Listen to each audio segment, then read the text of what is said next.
de H.G. Wells, A Máquina do Tempo.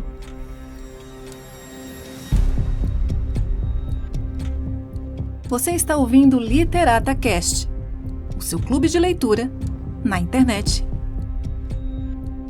Narrado por Doroteia Gomes. Produção Literata Cast. Apoio Bennett Cutelaria.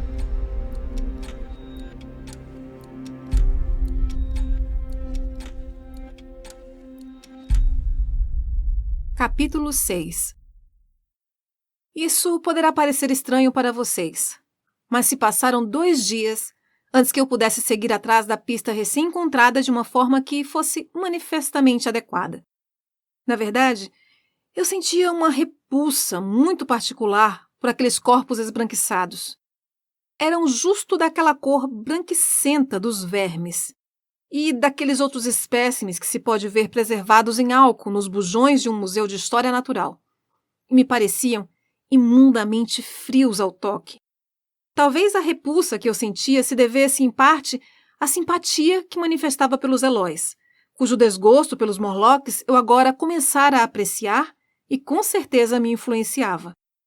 Durante a noite seguinte, não consegui dormir bem. Talvez minha saúde estivesse um tanto afetada. Sentia-me oprimido por perplexidade e dúvidas. Uma vez ou duas, fui assombrado por um medo intenso, para o qual não conseguia atribuir qualquer razão definida.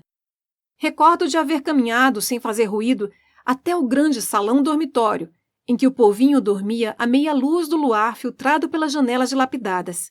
Nessa noite, Uina decidira dormir no meio deles, sentindo uma calma inexplicável após verificar sua presença. Ocorreu-me, mesmo então, que dentro de alguns dias a lua deveria completar o seu quarto minguante e que durante a lua nova as noites ficariam bem mais escuras, o que significava que a presença dessas criaturas desagradáveis do subsolo, aqueles lêmures esbranquiçados, aqueles novos vermes que haviam substituído os antigos, poderia se tornar bastante mais frequente. Mas durante esses dias eu albergava a impressão desconfortável de alguém que está adiando um dever inevitável. Tinha plena certeza de que minha máquina do tempo somente poderia ser recuperada se eu penetrasse com ousadia no subsolo, a fim de desvendar os seus enigmas. Não obstante, não me sentia em condições de enfrentar esse mistério. Se ao menos eu tivesse algum companheiro, a coisa poderia ser diferente. Porém, eu me achava horrivelmente sozinho, e até mesmo a perspectiva de mergulhar na escuridão de algum daqueles poços já era suficiente para me desanimar. Não sei se vocês entenderão este meu sentimento, mas eu nunca me sentia inteiramente seguro, tal como se algo me espreitasse o tempo todo pelas costas. Foi esta inquietação, esta insegurança, talvez, que me impeliu cada vez mais além em minhas expedições exploratórias. Seguindo para sudoeste, na direção do terreno elevado que é hoje chamado de Combe Wood, observei muito à distância, na direção em que se encontra a cidade de Bunstead, em nosso século XIX, uma vasta estrutura verde, diferente de qualquer outra que eu já vira até então. Era, sem dúvida, maior que o mais amplo dos palácios em ruínas que eu já conhecera, e sua arquitetura apresentava um aspecto oriental. Sua fachada tinha o lustro, do mesmo modo que a tonalidade verde pálida, ou seja, aquele nuance de verde azulado do berilo, que nos apresenta um certo tipo de porcelana chinesa. Essa diferença de aspecto me sugeriu uma certa diversidade de uso e tomei a decisão de seguir em frente a fim de explorá-la. Mas a tarde já se aproximava de seu fim, e eu só chegara à vista do tal lugar depois de um circuito longo e exaustivo. Dessa forma, decidi postergar a aventura para o dia seguinte e retornei para as boas-vindas e as carícias da pequena Uina. Contudo, na manhã seguinte, eu já percebera com bastante clareza que minha curiosidade referente ao Palácio de Porcelana Verde não era mais que uma forma de enganar a mim mesmo, a fim de me ajudar no adiamento, ao menos por mais um dia, daquela experiência que me apavorava. Resolvi-me, então, a compreender a descida sem mais perda de tempo, e dei início à empreitada cedo, de manhã, marchando precisamente em direção àquele poço que se localizava junto das ruínas de granito e de alumínio. A pequena Uina correu junto comigo. Ela dançava ao meu lado até chegarmos ao poço, mas, quando me viu inclinar-me sobre sua beirada e olhar para baixo, ficou totalmente desconcertada. Adeus, pequena Uina, disse-lhe então, erguendo-a em meus braços para beijá-la e logo depois colocando-a de volta no chão. Em seguida, pus-me a tatear sobre o parapeito até encontrar o primeiro dos suportes para a descida. Realizei a tentativa com bastante pressa, devo confessar, porque temia que minha coragem desaparecesse. A princípio, ela ficou me observando com o maior espanto. Então, soltou um grito lastimoso e correu até onde eu me achava, começando a me puxar para longe com suas mãozinhas. Acho que sua posição teve o efeito contrário de me incrementar a disposição para prosseguir. Sacudi as suas mãos, talvez com um pouco mais de força do que seria necessário, e no momento seguinte já me jogara pela garganta do poço. Contemplei seu rostinho agoniado por sobre o parapeito e lhe mostrei um largo sorriso, a fim de tranquilizá-la. Então precisei olhar para baixo, a fim de localizar os ganchos instáveis de que dependeria para realizar a descida. Precisava descer uma distância de talvez uns 200 metros. A maior parte da descida foi efetuada por meio de barras metálicas, que se projetavam das paredes do poço, mas como essas tinham sido pensadas para atender às necessidades de criaturas muito menores e mais leves que eu, facilmente meus músculos começaram a sofrer cãibras e a descida me fastigava bastante. Mas não se tratava apenas de uma questão de fadiga. Uma das barras, de repente, se dobrou em função de meu peso e quase me jogou poço abaixo, em direção ao negror subjacente. Por um momento, fiquei pendurado por apenas uma das mãos. E depois dessa experiência, não ousei descansar outra vez. Embora meus braços e minhas costas ficassem em breve tomados por dores agudas, continuei descendo pelo interior daquele cilindro íngreme com um movimento mais rápido que me era possível manter. Olhando para cima, vi a abertura como um pequeno disco azul, no centro do qual estava visível uma estrela prateada, enquanto a cabeça da pequena Uina aparecia como uma projeção negra e arredondada. Aquele mesmo som constante de um motor em funcionamento que escutara antes soava mais abaixo, cada vez mais alto e mais opressivo. Todas as coisas, com exceção daquele único disco minúsculo que me fitava lá do alto, estavam envolvidas em profunda escuridão. E quando olhei novamente para o alto, a cabecinha de Uina já havia desaparecido. A essa altura, o meu desconforto já se fizera em agonia. Tive alguns pensamentos ocasionais de que deveria refazer o meu caminho poço acima e deixar em paz o mundo inferior. Mas, mesmo enquanto examinava esta possibilidade, prossegui em minha descida. Enfim, com um intenso alívio, percebi a existência indistinta, a cerca de uns 30 centímetros à minha direita, do que me parecia ser um buraco raso escavado na parede. Deslizei para dentro dele e descobri que se tratava da abertura de um estreito túnel horizontal, dentro do qual me era possível deitar e descansar. E não foi nem um pouco cedo demais. Meus braços me torturavam, minhas costas estavam duras e todo o meu corpo tremia em razão do terror prolongado de uma queda. Além disso, a escuridão constante causara um efeito muito penoso em meus olhos. Agora, o ar estava cheio daquela pulsação do motor e do murmúrio constante de maquinário bombeando o ar ao longo do poço. Não sei por quanto tempo fiquei deitado. Fui acordado por uma mão macia que me tocava o rosto. Tendo um sobressalto na escuridão, agarrei meus fósforos e risquei um deles, bem depressa, avistando 3 criaturas brancas inclinadas sobre mim, similares àquela que eu vira acima do solo entre as ruínas, recuando velozmente diante da luz. Vivendo, como eles faziam, naquilo que parecia para mim ser uma escuridão impenetrável, seus olhos eram anormalmente grandes e sensíveis, exatamente como são as pupilas dos peixes abissais, e refletiam a luz da mesma forma.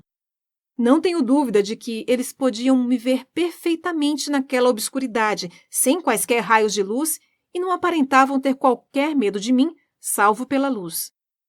Mas tão logo risquei um fósforo a fim de vê-los, fugiram incontinente, desaparecendo em canos e túneis escuros, dos quais seus olhos me fitavam da maneira mais estranha. Tentei chamá-los, mas a linguagem que eles falavam era aparentemente diversa daquela da gente do mundo superior, de modo que fui obrigado a me basear em meus próprios gestos, sem apoio de palavras, e o pensamento de fugir antes de efetuar a exploração já se achava desde então em minha mente. Mas eu disse para mim mesmo: agora você já está metido nisso. E tateando meu caminho ao longo do túnel, percebi que o ruído das máquinas ficava mais forte. Oportunamente, as paredes se abriram e cheguei a um grande espaço aberto. Riscando ainda um outro fósforo, vi que havia encontrado, em uma vasta caverna sustentada por arcos, que se estendia até a completa escuridão, além do alcance de minha luz. A visão que tive dela foi somente o quanto era possível ver enquanto o fósforo queimava. Minha memória é necessariamente vaga. Grandes formas semelhantes a máquinas imensas se erguiam na escuridão e lançavam sombras negras e grotescas, nas quais as vagas imagens espectrais de Morlocks se abrigavam do brilho. O lugar, a propósito, era muito abafado e opressivo, e um cheiro fraco de sangue recém-derramado pairava no ar. A alguma distância, na parte central do ambiente, havia uma pequena mesa de metal branco em que fora colocado o que parecia ser uma refeição. Os Morlocks, de qualquer maneira, eram carnívoros. Mesmo nesse momento, eu me lembro de haver imaginado qual grande animal poderia ter sobrevivido para fornecer o quarto vermelho que via sobre a mesa. Tudo estava muito indistinto. O cheiro pesado, as grandes formas indefinidas, as figuras obscenas escondidas nas sombras, apenas esperando pela escuridão para me atacar de novo. Então, o fósforo acabou de se queimar, ardendo em meus dedos, e caiu, não mais que um ponto vermelho que se retorcia na escuridão. Tenho pensado desde então em como estava particularmente mal equipado para enfrentar uma tal experiência. Quando comecei a viagem em minha máquina do tempo, parti com a suposição absurda de que os homens do futuro certamente estariam muitíssimo à frente de nós em todos os seus dispositivos. Eu chegara sem armas, sem remédios, sem nada para fumar. Às vezes sentia uma terrível falta de tabaco. Chegara até mesmo sem fósforos suficientes. Se ao menos tivesse pensado em trazer minha máquina fotográfica Kodak, eu poderia ter capturado aquela visão do mundo inferior em um segundo para depois examiná-la à vontade. Da maneira como aconteceu, eu me ergui ali, com apenas as armas e poderes com que a natureza me havia dotado: mãos, pés e dentes. Estes e os 4 fósforos de segurança que ainda me restavam. Eu tinha medo de avançar entre todas aquelas máquinas no meio do escuro, e foi somente com minha última visão de luz que descobri que meu estoque de fósforos estava terminando. Nunca me havia ocorrido até aquele momento que houvesse a menor necessidade de economizá-lo, e assim havia desperdiçado quase metade da caixa somente pelo capricho de deslumbrar os habitantes do mundo superior, para os quais o fogo era uma novidade. Agora, como lhes disse, só me restavam 4. E enquanto eu permanecia em pé na escuridão, uma mão tocou a minha. Dedos grudentos perpassaram minhas faces e tive a sensação de um odor peculiarmente desagradável. Imaginei escutar a respiração de uma multidão daqueles serizinhos pavorosos ao redor de mim. Senti que a caixa de fósforos em minha mão estava sendo retirada com gentileza e que outras mãos atrás de mim puxavam minhas roupas. A sensação dessas criaturas invisíveis me examinando era indescritivelmente desagradável. A percepção súbita de minha ignorância com relação à sua maneira de pensar e de agir me acometeu de maneira vívida no meio da escuridão. Gritei contra eles o mais alto que pude. Eles se assustaram e se afastaram, mas logo a seguir percebi que se aproximavam novamente. Eles me agarraram com mais ousadia, sussurrando sons estranhos uns para os outros. Estremeci com força e gritei de novo, com a voz bastante descontrolada. Dessa vez, não se alarmaram tão a sério e emitiram uns ruídos estranhos, parecidos com gargalhadas, enquanto voltavam a me pegar. Confesso que fiquei horrivelmente amedrontado. Decidi riscar um outro fósforo e me escapar sob a proteção de seu brilho. Foi o que fiz, e aumentando a duração do seu fulgor com um pedaço de papel que tirei do bolso, consegui me retirar para o túnel estreito. Contudo, mal tinha entrado nele quando minha luz se apagou, e na escuridão pude escutar os Morlocks se arrastando como o vento entre as folhas e o bater das gotas de chuva contra o solo, enquanto avançavam rapidamente atrás de mim. No momento seguinte, fui apanhado por diversas mãos, e não havia a menor dúvida de que estavam tentando me arrastar de volta para o salão das máquinas. Dobrando-me pela cintura, risquei um outro fósforo e sacudi a luz diante de suas caras estonteadas. Será muito difícil para vocês imaginar de que forma nojenta e inumana eram suas feições. Rostos pálidos, sem queixos, grandes olhos cinza-avermelhados e sem pálpebras, enquanto me encaravam cegos e confusos. Só que não parei para olhar, posso lhes garantir. Avancei de novo pelo túnel o mais rápido que pude, e quando meu segundo fósforo se extinguiu, risquei o terceiro. Também este já se havia quase apagado quando cheguei à abertura que dava para o poço. Parei um instante na beirada, pois o som que subia do pulsar das máquinas me deixou por um momento aturdido. Então me joguei para o lado em direção aos ganchos que se projetavam para formar os degraus. Mas enquanto o fazia, meu pé foi agarrado por trás e fui violentamente puxado de volta. Acendi meu último fósforo, mas este se apagou na hora na corrente de ar habitual. Contudo, eu já tinha a outra mão presa com firmeza às barras suportadas pelos ganchos, e com um chute vigoroso, livrei-me das garras dos Morlocks e comecei a subir rápido pelos suportes que levavam à superfície do poço, enquanto algumas de suas cabeças me contemplavam, apertando os olhos contra a luz que descia da parte superior. Todos eles, salvo por um pequeno patife que me seguiu durante parte do caminho e quase me arrancou um dos sapatos como se fosse um troféu. A subida me pareceu interminável. Já nos últimos 8 ou 10 metros, fui tomado por uma náusea mortal. Experimentei a maior dificuldade em permanecer me segurando. Os derradeiros metros só foram superados mediante uma luta assustadora contra o desmaio. Diversas vezes senti a cabeça girando, acompanhado por todas as sensações de queda. Não obstante, enfim consegui me agarrar à beirada do poço e cambaleei para fora das ruínas em direção a um sol fulgurante que me ofuscava quase tanto quanto a meus perseguidores. Só então caí no solo, com meu rosto para baixo. Em comparação, até mesmo o chão me pareceu desprender um cheiro doce e limpo. A seguir, lembro de maneira imprecisa que o Ina me beijava as mãos e as orelhas e escutei sua voz como a de outros dos Elóis. Depois disso, fiquei insensível durante algum tempo. Capítulo 7. Agora, sem a menor sombra de dúvida, percebi me encontrar em uma situação muito pior que antes. Até esse momento, exceto por aquela noite de angústia por que passara, logo que percebi a perda da minha máquina do tempo, mantinha uma esperança constante de que, enfim, conseguiria escapar dessa época. Mas tal esperança ficara profundamente abalada por essas novas descobertas. Antes, eu pensara estar sendo somente impedido por alguma brincadeira causada pela simplicidade infantil da gente miúda, ajudada por forças desconhecidas que me bastaria entender a fim de superá-las. Mas, agora, encontrara um elemento totalmente novo naquela realidade repelente dos Morlocks, seu caráter desumano e maligno. Sentia nojo deles por instinto. Tinha a mesma sensação de um homem que cai em um buraco profundo, cujas únicas preocupações são as de examinar as dimensões dessa cova e de como conseguir os meios para sair dela. Mais do que isso, sentia-me como um animal preso em uma armadilha, consciente de que em breve teria de enfrentar seu inimigo. O inimigo que mais temia, então, poderá surpreendê-los. Não era mais que a escuridão trazida pela lua nova. O Ina colocara esse pavor em minha cabeça por meio de algumas observações a princípio incompreensíveis sobre as noites escuras. Agora, não era mais um grande problema entender o que as noites escuras poderiam trazer.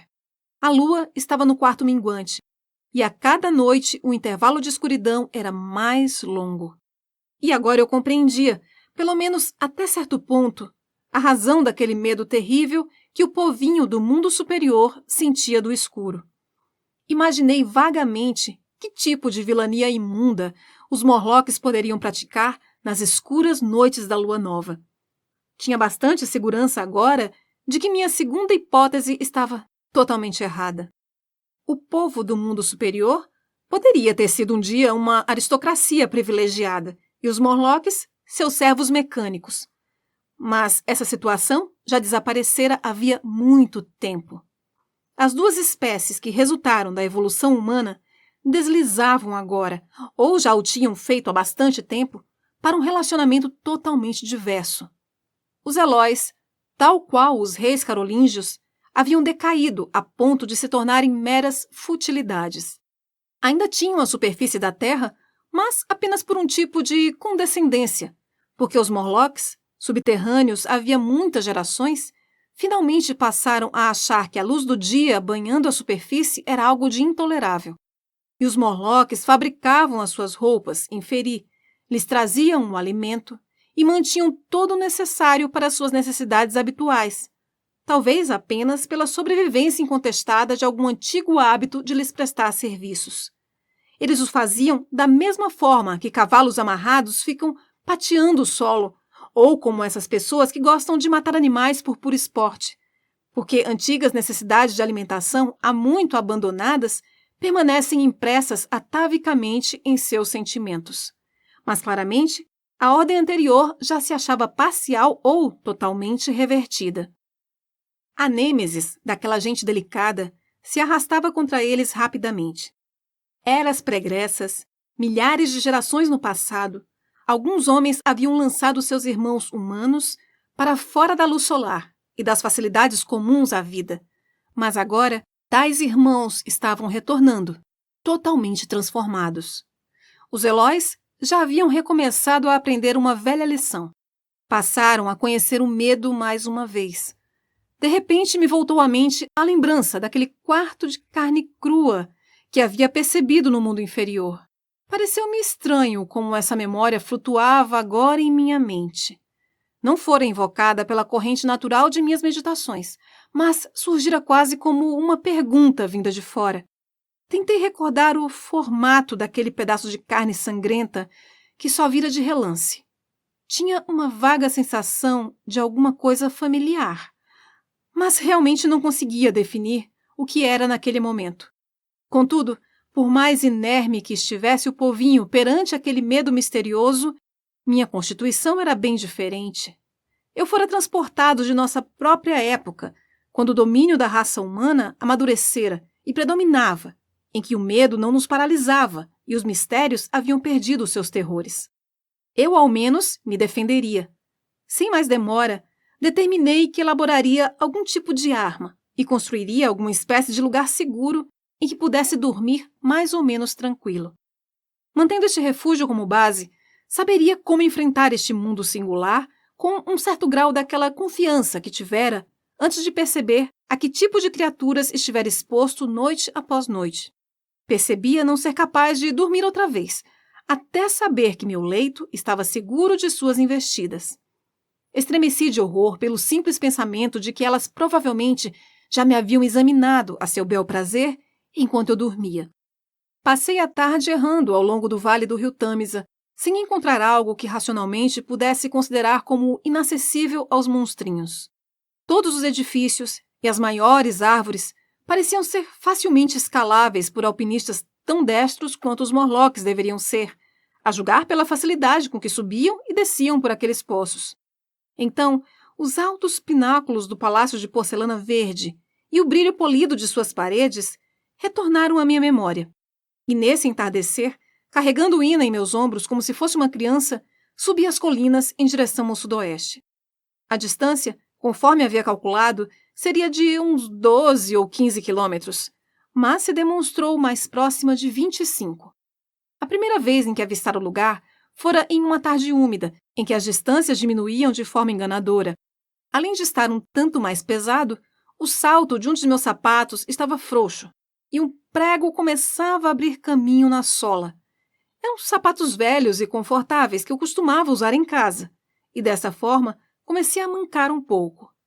Foi só bastante tempo depois do pôr do sol que enxerguei o tal palácio, uma silhueta negra contra o amarelo pálido do céu. Uina se mostrara encantada quando comecei a carregá-la, mas após algum tempo preferiu que eu a deixasse descer e corria alegremente ao meu lado, às vezes movendo-se em pequenos círculos para a direita ou à esquerda, quando apanhava flores para enfiar em meus bolsos. No início, os bolsos haviam-na deixado confusa, mas acabara por concluir que era um tipo de vaso estranho destinado a ser decorado com flores. E assim, começara a utilizá-los para este propósito nos últimos trechos do que, para ela, era o nosso passeio. E isto me recorda de uma coisa. Quando troquei de casaco, encontrei... O viajante do tempo fez uma pausa, enfiou a mão em um dos bolsos e, em silêncio, colocou sobre a mesinha 2 flores murchas de coloração não muito diferente de modernas flores de malva. A seguir, retomou sua narrativa. Enquanto a calma do entardecer se estendia pela paisagem, ao mesmo tempo em que descíamos a colina na direção geral em que se encontrava hoje Wimbledon, Uina começou a ficar cansada e manifestou o desejo de retornar à sua casa de pedras cinzentas. Mas eu apontei os pináculos distantes do Palácio de Porcelana Verde e, de algum modo, consegui explicar-lhe que estávamos indo para lá a fim de encontrarmos um refúgio contra o medo. Vocês recordam aquela grande pausa que se espalha sobre todas as coisas antes que o céu enfim escureça em um dia de verão? Até mesmo a brisa para de sussurrar nas árvores. Para mim, sempre existiu uma espécie de expectativa nessa tranquilidade noturna. Então, o firmamento estava claro, remoto e vazio, salvo por algumas barras horizontais que ainda apareciam junto à parte mais distante do poente. Contudo, nesse anoitecer, a expectativa se revestiu com as cores de meus medos. Naquela calma do crepúsculo, em que se adensavam as sombras, meus sentidos pareciam aguçados muito além do que seria natural. Imaginava até mesmo poder sentir como o solo estava oco por baixo de meus pés. De fato, tinha a impressão de quase poder enxergar os Morlocks através dele, movendo-se para cá e para lá pelas cavernas de seu formigueiro, enquanto aguardavam o cair da escuridão para subir à superfície. O nervosismo que me invadia parecia me dizer que eles haviam recebido a minha invasão de suas tocas como uma declaração de guerra.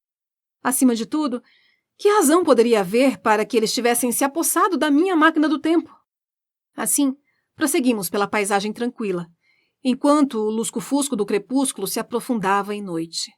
O azul claro que se avistava à distância escureceu, e as estrelas começaram a aparecer uma após outra. O solo ficou indistinto, e as árvores se enegreceram. O temor e a fadiga de Uina aumentaram.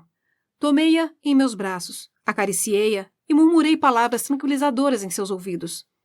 Então, à medida em que a escuridão se aprofundava, ela colocou os bracinhos ao redor do meu pescoço e, fechando os olhos, encostou o rostinho bem apertado contra meu ombro. Assim prosseguimos por uma longa descida até chegar a um vale e, na escuridão reinante, quase tropecei no leito de um regato. Então vadeei com cuidado e subi para o outro lado do vale, passando por um certo número de casas adormecidas e por uma estátua. Acredito que fosse um fauno ou alguma criatura parecida, embora estivesse sem cabeça. Ao meu redor, percebi crescerem acácias. Até então, não havia enxergado qualquer sinal da presença dos Morlocks. Mas a noite havia começado, e as horas mais escuras, que sobreviriam antes que a lua surgisse, ainda estavam por chegar.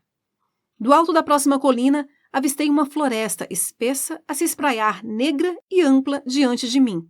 Hesitei em atravessá-la. Não conseguia ver onde as árvores terminavam, nem à direita, nem à esquerda. Sentindo-me cansado, em particular porque meus pés estavam muito machucados, desci Uina com cuidado de meus ombros quando parei e me sentei na grama. Já não conseguia avistar o Palácio de Porcelana Verde e estava em dúvida sobre a direção a tomar. Contemplei a espessura da floresta e imaginei o que ela poderia conter. Sob aquele denso emaranhado de galhos ficaria totalmente impossível enxergar as estrelas. Mesmo que ali não houvesse qualquer perigo à espreita, um perigo em que não deixei minha imaginação correr solta, ainda haveria um grande número de raízes expostas em que poderia tropeçar e os troncos das árvores contra os quais poderia bater de frente. E estava também muito cansado, depois da caminhada e da excitação que me acompanhara durante o dia, de tal modo que decidi não enfrentar a floresta, mas passar a noite ao ar livre, no alto da colina. Fiquei contente de perceber que a pequena Uina estava ferrada no sono. Tirei o fraque e a enrolei com cuidado nele, sentando-me ao seu lado, à espera do surgir da lua. A colina estava quieta e deserta, mas de dentro da floresta, mais abaixo, de vez em quando, um movimento de coisas vivas surgia de permeio à escuridão.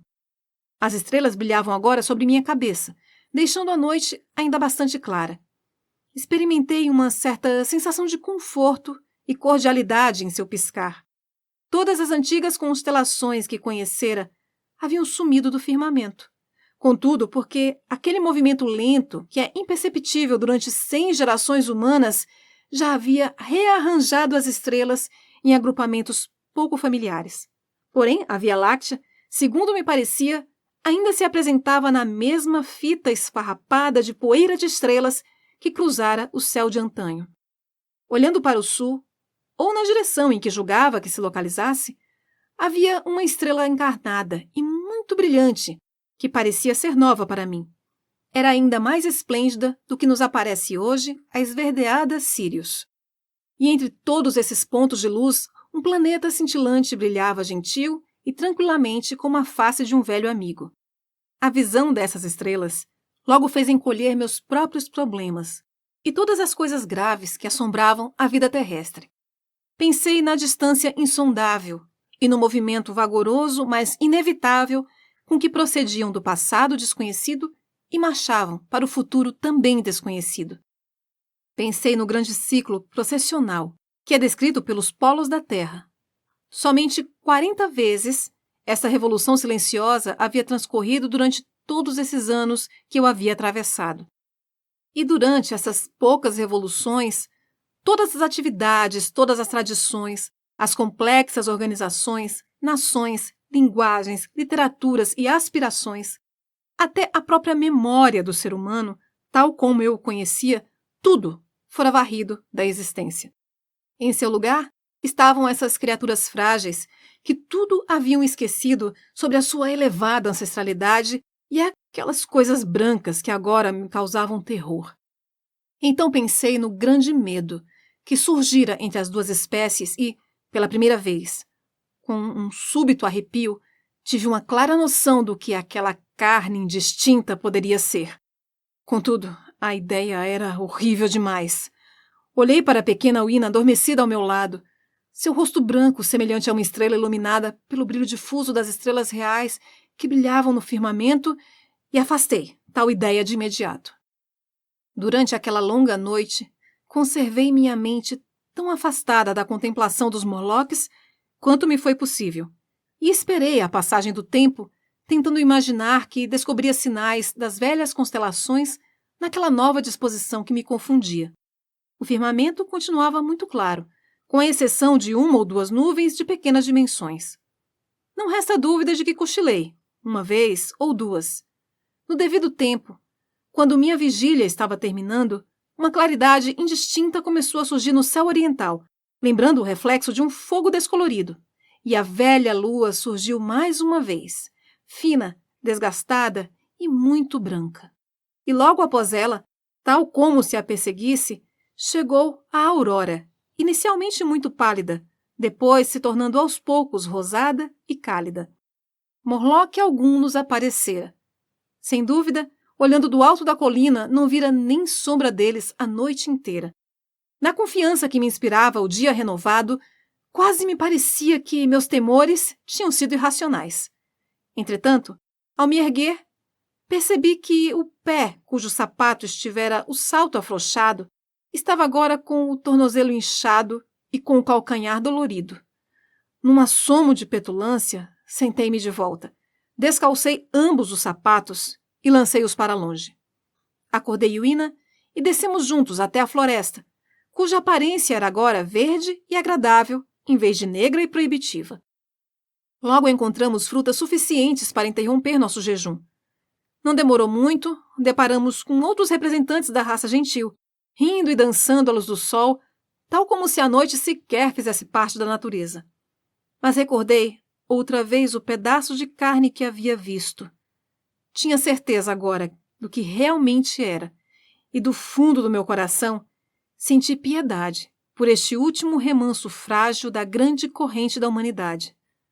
Claramente, em alguma ocasião durante o longo passado do gênero humano em decadência, as fontes de alimento dos Morlocks carnívoros haviam se escasseado.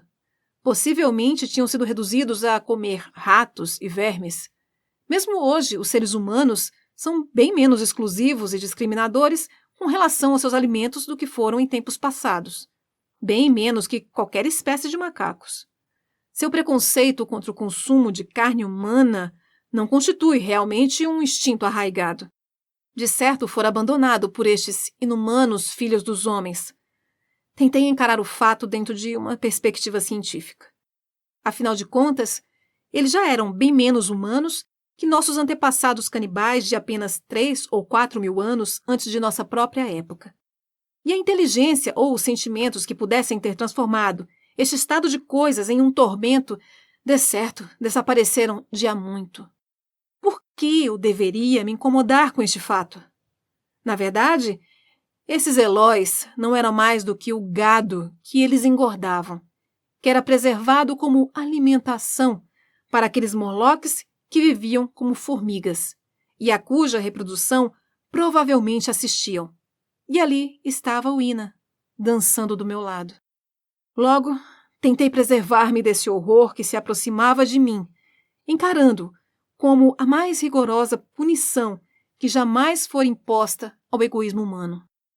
Uma parte dos homens vivera satisfeita, tranquila, se deliciando às custas do trabalho de seus irmãos humanos mais desafortunados, tomando a necessidade como desculpa e palavra de ordem.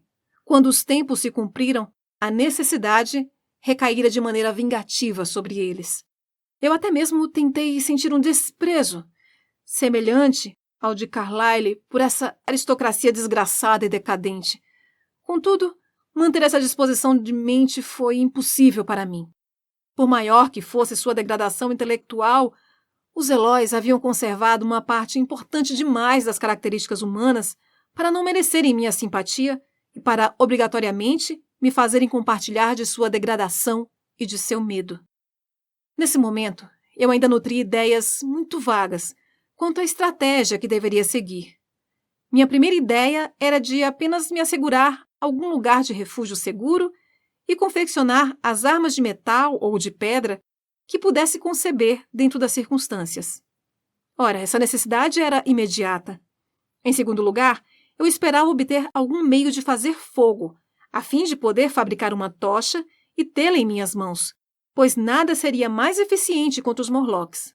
Depois disso, pretendia elaborar algum tipo de aparelho que me permitisse arrombar as portas de bronze do pedestal colocado sob a esfinge branca. Já tinha em mente certa ideia. Talvez pudesse confeccionar uma espécie de ariete. De fato, já tinha a persuasão de que, caso jamais pudesse ingressar nessas portas, carregando diante de mim algum tipo potente de luz, eu conseguiria encontrar o paradeiro de minha máquina do tempo e, enfim, escapar. Não podia imaginar que os Morlocks tivessem força suficiente para carregá-la muito longe. Também me havia resolvido a trazer o Ina comigo para nosso próprio tempo. Foi planejando tais esquemas em minha cabeça que segui o meu caminho até o edifício que, em minha fantasia, havia escolhido para ser nossa morada. Capítulo 8. Quando nos aproximamos dele, por volta do meio-dia, descobri que o Palácio de Porcelana Verde estava tão deserto e, em parte, arruinado como a maioria dos vastos prédios daquela época. Somente os vestígios de cacos de vidro permaneciam em suas janelas, e grandes placas da tinta verde que cobrira a fachada se haviam desprendido da estrutura metálica corroída. Erguia-se muito alto acima de uma planície recoberta de vegetação. E olhando para o noroeste, antes de entrar, tive a surpresa de ver um largo estuário, ou mesmo um delta, onde eu julgava que as atuais cidades de Wandsworth e Battersea deviam ter se situado. Pensei então, embora nunca tivesse levado este pensamento à sua conclusão, no que poderia ter acontecido ou estar ocorrendo então com todas as criaturas que vivem nos mares. Quando o examinei de perto, o material de construção do palácio demonstrou-se de fato um tipo de porcelana, e diante de sua fachada percebi a existência de uma inscrição em algum tipo de alfabeto que me era desconhecido. Pensei, de maneira bastante tola, que o Ina poderia me ajudar a interpretá-lo, para logo descobrir que o próprio conceito de escrita jamais entrara em sua cabecinha. Temo que ela sempre me tenha parecido mais humana do que de fato era, talvez porque me demonstrasse uma afeição tão humana. Além da grande abertura do portão, que se achava aberto e quebrado, em vez do vestíbulo ou do salão de costume, encontramos de imediato uma longa galeria iluminada por muitas janelas laterais. Logo à primeira vista, o edifício me lembrou um museu. O piso aladrilhado estava recoberto por uma espessa camada de poeira, e um conjunto notável dos objetos mais variados se achava amortalhado pela mesma cobertura cinzenta. Então percebi, erguendo-se descarnado e incoerente no centro desse corredor de entrada, o que era claramente a parte inferior de um grande esqueleto. Por meio da observação de suas patas oblíquas, percebi que era alguma criatura extinta, semelhante ao megatério. O crânio e os ossos dos membros superiores jaziam ao seu lado, meio cobertos pela poeira espessa, e, em certo ponto, no qual a chuva havia pingado por uma goteira no teto, até uma parte do arcabouço fora desgastada e desaparecera. Mais além, no segmento da galeria, estava o imenso esqueleto abaulado de um brontossauro. Minha hipótese de que se tratava de um museu fora rapidamente confirmada. Virando-me para um lado, notei o que pareciam ser prateleiras inclinadas, e após limpar a poeira espessa, descobri as velhas vitrinas com que estivera familiarizado em nosso próprio tempo, mas deveriam ser a prova de ar, julgando pela preservação adequada de alguns de seus conteúdos. Claramente, estávamos percorrendo as ruínas de algum museu de South Kensington, replicado nos últimos dias da humanidade. Esta era, aparentemente, a seção paleontológica, que devia ter abrigado uma coleção realmente esplêndida de fósseis, embora o inevitável processo de decadência, adiado durante algum tempo e que perdera, graças à extinção das bactérias e dos fungos, 99 centésimos de sua força, estava, não obstante, com imensa segurança, por mais que esta fosse equilibrada por uma extrema lentidão, destruindo ao pouco todos os tesouros que continha. Aqui e ali, encontrei traços da ação do povinho sobre raros fósseis que haviam sido quebrados em pedaços ou então arrastados sobre caniços enquanto eram puxados como brinquedos por meio de cordões. Algumas das vitrinas tinham sido inteiramente removidas, suponho que pelos Morlocks. O local inteiro estava totalmente envolto em silêncio. Até mesmo o som de nossas passadas era abafado pela imensa polvadeira ali acumulada. O Ina, que estivera rolando o que restava de um ouriço do mar por uma vidraça meio deslocada de sua vitrina, eventualmente se aproximou, enquanto eu movia o olhar ao redor, e muito quietinha segurou-me uma das mãos, ficando a seguir parada em silêncio junto de mim.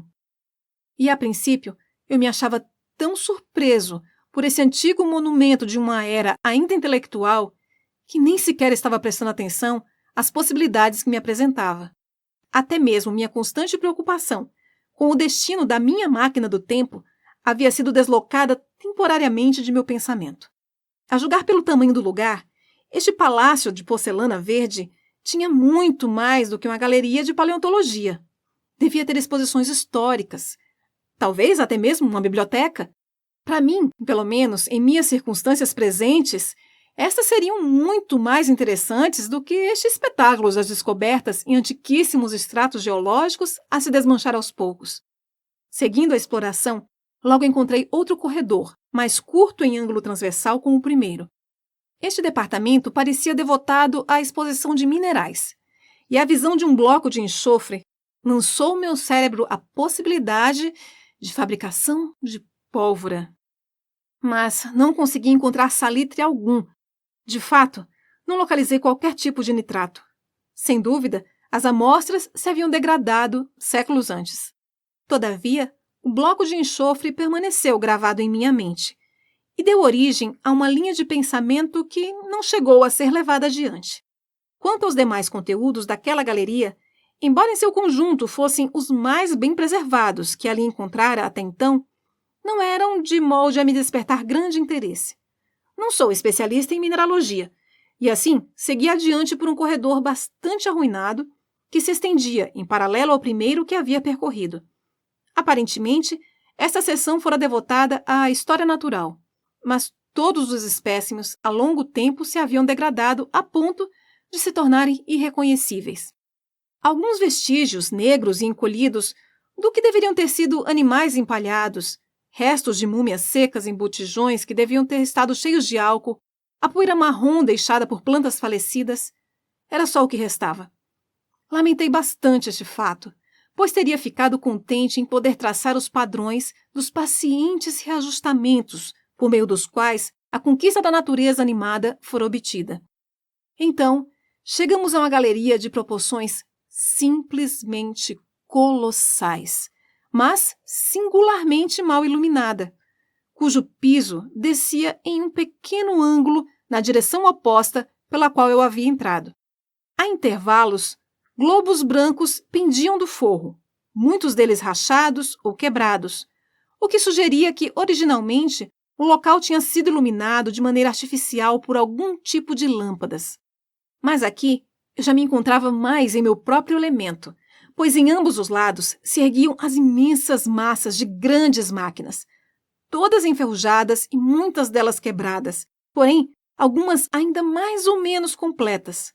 Como vocês sabem, eu tenho uma certa fraqueza por maquinário e me senti inclinado a me demorar um pouco mais entre esses mecanismos, em especial porque, em sua maioria, me despertavam um interesse de quebra-cabeças e só conseguia adivinhar da forma mais vaga qual a utilidade a que haviam servido.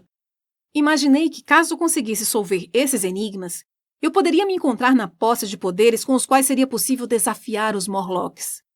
De repente, Uina se apertou bem juntinho de mim. Foi uma coisa tão súbita que chegou a me assustar.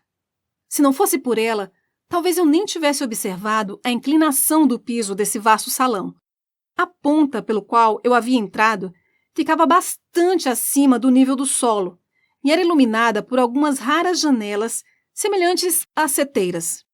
Enquanto se descia ao longo do comprimento do salão, o piso se inclinava em relação à base dessas janelas, enquanto na outra extremidade havia o que parecia ser uma depressão disposta abaixo de cada seteira, semelhante à de um posto de luz de uma dessas casas londrinas apertadas entre duas outras, surgindo apenas uma estreita faixa de luz lá no alto.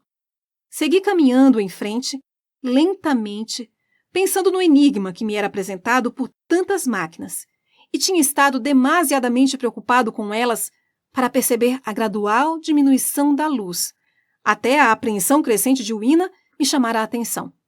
Então percebi que a galeria continuava a descer aos poucos, até se perder em uma escuridão espessa.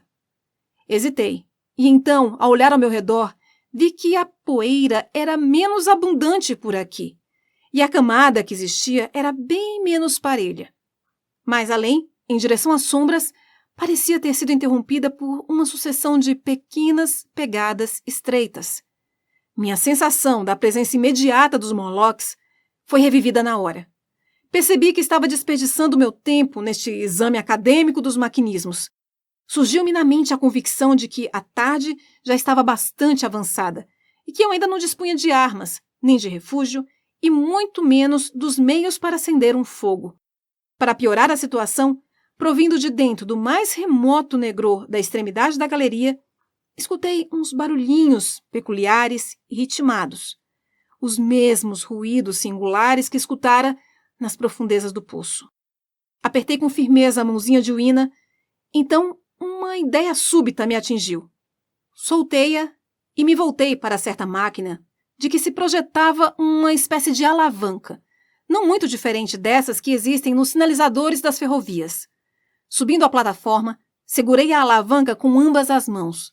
Puxei-a para o lado, empregando todo o meu peso. Subitamente, Uina, que ficara abandonada no corredor central, começou a gemer. Eu julgara a força da alavanca com bastante correção, pois quebrei-a após tê-la forçado por 1 minuto e retornei para o lado dela com um porrete de metal em minha mão direita, mais do que suficiente, assim julgava eu, para arrebentar o crânio de qualquer Morlock com que deparasse. Estava mesmo ansioso para matar um Morlock ou 2. Mas que coisa mais desumana, vocês poderão pensar, estar contemplando o assassinato de meus próprios descendentes. Mas, de algum modo, era impossível imaginar qualquer traço de humanidade naquelas coisas repelentes. Somente minha falta de inclinação para deixar Uina sozinha e a percepção de que, caso eu começasse a saciar minha sede de assassinato nesse momento, minha máquina do tempo poderia sofrer alguma represália, impediram que eu descesse diretamente salão abaixo, a fim de matar os brutos que originavam os ruídos que escutara. Bem, com minha clava na mão direita e segurando Uina com a esquerda, saí daquela galeria e penetrei em outra, que era ainda maior e que, à primeira vista, me lembrou uma capela militar, de cujo teto pendiam bandeiras esfarrapadas. Contudo, logo reconheci aqueles trapos castanhos e queimados que pendiam de ambos os lados do salão, como sendo os vestígios apodrecidos do que antes haviam sido livros. Há séculos haviam caído aos pedaços, e toda e qualquer semelhança com palavras impressas já se tornara ilegível. Mas aqui e ali havia restos de capas de couro tortas e ferrolhos metálicos quebrados, que me narraram seu destino com bastante precisão. Se eu fosse um homem de inclinações literárias, talvez tivesse expostulado moralidades sobre a futilidade de todas as ambições humanas. Mas, com meu tipo de formação, a única coisa que me atingiu com maior força foi o enorme desperdício de labor que testemunhava este deserto sombrio de papel apodrecido. Na ocasião, confesso que pensei principalmente na revista Transações Filosóficas e nos meus 17 artigos sobre ótica física que nela havia publicado. Depois disso, subindo por uma escadaria larga, chegamos ao que poderia ter sido uma galeria de química experimental. Ali, comecei a desenvolver alguma esperança mais séria de fazer descobertas que me fossem úteis. Salvo em uma das extremidades, na qual o teto em parte desabara, essa galeria se achava bastante bem preservada. Pesquisei com ansiedade cada vitrine que não fosse quebrada. E, enfim, em uma das monstras realmente à prova de ar, encontrei uma caixa de fósforos. Quebrei o vidro, segurei a caixa nervosamente e experimentei um deles. Estavam em perfeitas condições. Não estavam sequer umedecidos. Voltei-me para Uina. Dance! Gritei-lhe alegremente em sua própria língua. Agora eu dispunha realmente de uma arma contra as horríveis criaturas que ambos temíamos. E assim, naquele museu abandonado, sobre o tapete de poeira grossa e macia, para total encantamento de Uina, executei solenemente um tipo de dança, com passos tomados daqui e dali, enquanto assoviava The Land of the Leal, tão alegremente quanto podia.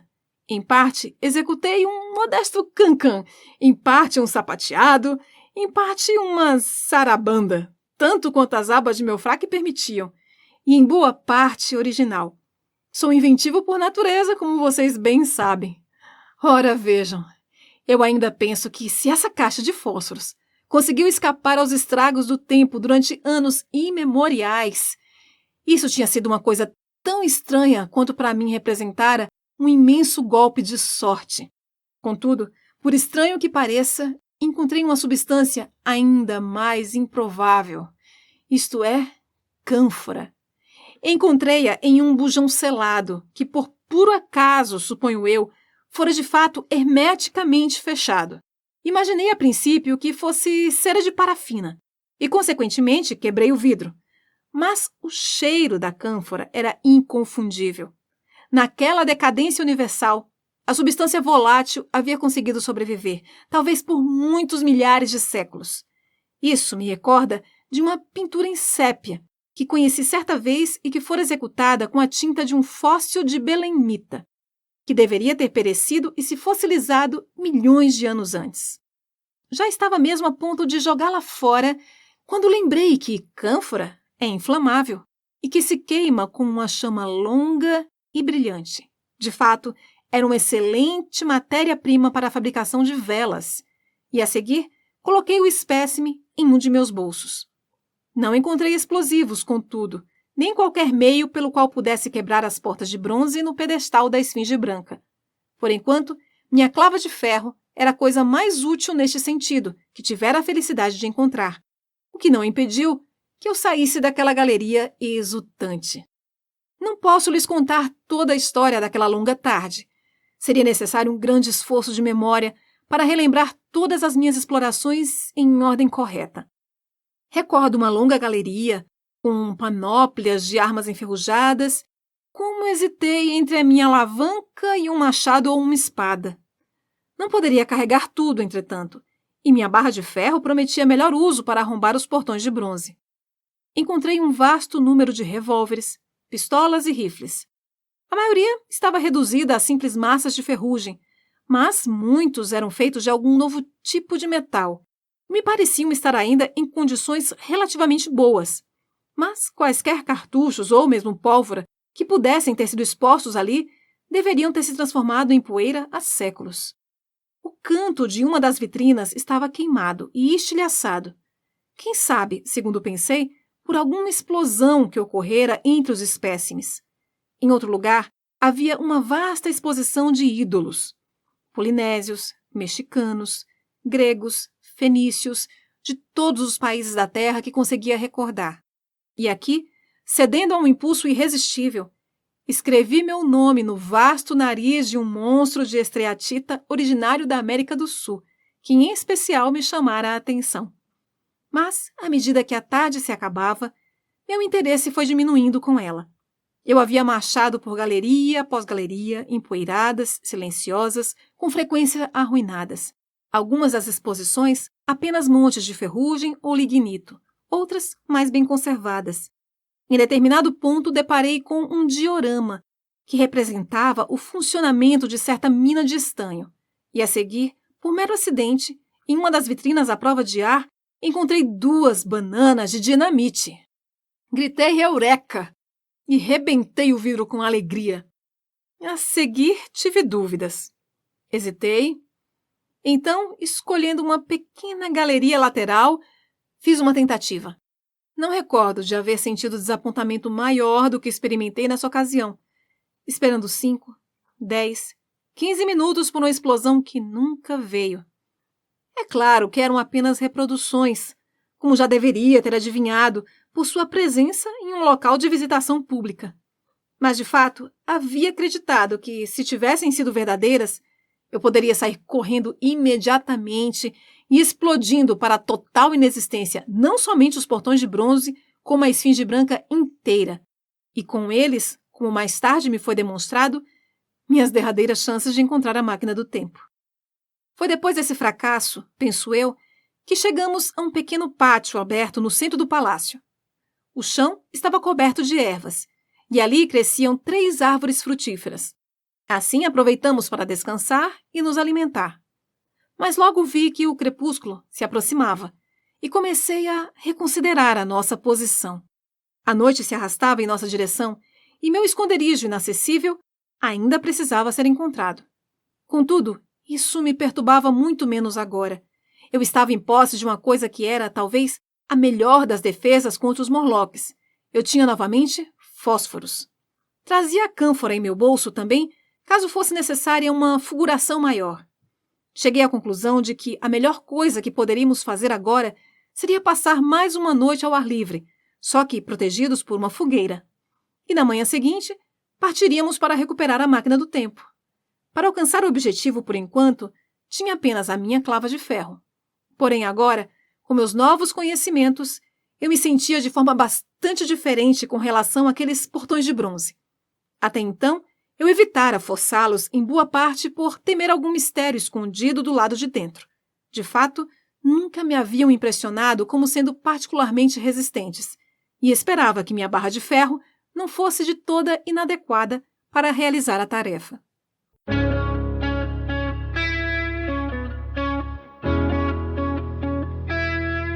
Você acabou de ouvir mais um episódio do Literata Cast.